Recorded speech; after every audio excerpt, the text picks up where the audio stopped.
यह कहानी एक गरीब पिता और उसकी बेटी की है। एक बार वह गरीब व्यक्ति अपनी बेटी को उसके स्कूल से लेकर शहर के एक महंगे होटल में पहुंचा। उस व्यक्ति ने फटे पुराने कपड़े पहने हुए थे और उसकी बेटी स्कूल की ड्रेस पहनी हुई थी। जब दोनों होटल के अंदर पहुंचे तो वेटर पूछा, सर आप क्या खाना पसंद करेंगे? आप अपना ऑर्डर बता दीजिए। तब उस व्यक्ति ने कहा कि आप मेरी बेटी के लिए एक प्लेट पाव भाजी लेकर आ जाइए। वेटर ने कहा, सर आप कुछ नहीं लेंगे, आपके लिए भी कुछ लेकर आऊं? तो गरीब व्यक्ति ने कहा, मेरे लिए कुछ नहीं, आज मेरी बेटी के लिए पार्टी है। मैंने इससे वादा किया था, अगर तुम इस जिले में 10वीं क्लास में टॉप करोगी तो तुम्हें सबसे महंगे होटल में पार्टी दूंगा। तो आप सिर्फ बच्ची के लिए एक पाव भाजी लेकर आ जाइए। वेटर ये बात सुनते ही दौड़कर अपने मालिक के पास गया और बोला कि सर आपसे एक छोटी सी रिक्वेस्ट है कि आप मेरी सैलरी से पैसा काट लेना, लेकिन आज मैं चाहता हूँ बच्ची के साथ उसके पिता को भी एक प्लेट पाव भाजी खिलाई जाए, क्योंकि उस बच्ची ने पूरे जिले में 10वीं क्लास में टॉप किया है। वह गरीब पिता है, ज़्यादा पैसे नहीं होंगे, इसीलिए कह रहा है कि सिर्फ बच्ची के लिए ही ले आओ।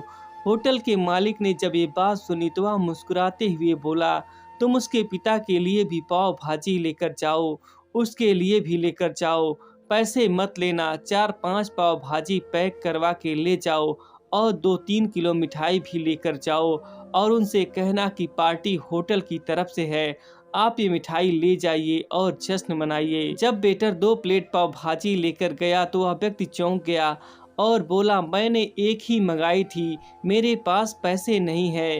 वेटर बोला, अरे सर शर्मिंदा मत कीजिए, ये पार्टी होटल की तरफ से है, आपकी बेटी हमारी भी बेटी है, ये मिठाइयाँ लेकर जाइए और जश्न मनाइए।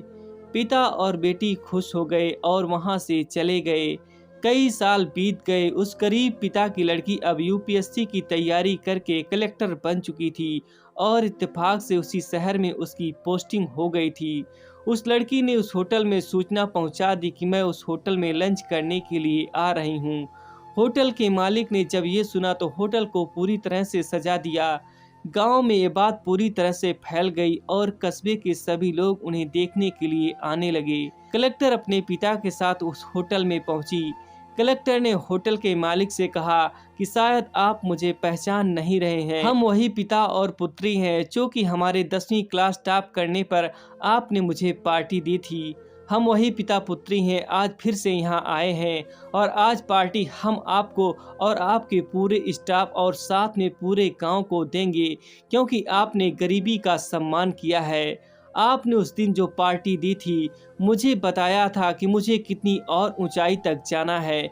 आपने उस दिन जो पार्टी दी थी, मुझे बताया था कि मुझे कितनी और ऊंचाई तक पहुंचना है, कितनी और बड़ी मंजिल को छूना है।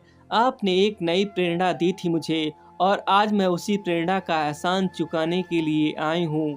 वो मैडम ये सब कहते जा रही थी और उसकी आंखों से आंसू बहते जा रहे थे। यह कहानी हमें सिखाती है, कभी भी किसी गरीब का मजाक नहीं उड़ाना चाहिए। हो सके तो उसकी मदद करना, और अगर मदद ना कर सको तो उसका मजाक कभी मत उड़ाना। किसी की भी किस्मत कभी भी पलट सकती है। दोस्तों, आपको इस कहानी से क्या सीख मिली, कमेंट बॉक्स में जरूर बताइए। धन्यवाद।